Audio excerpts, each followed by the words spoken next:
снежками лето, оттуда мы вышли.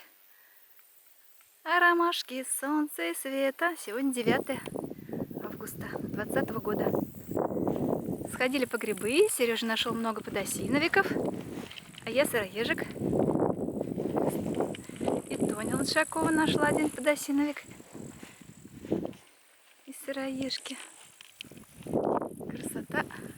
Там деревня Коптяевская на пригорочке. Видно. Идем по дороге к деревне. Красиво.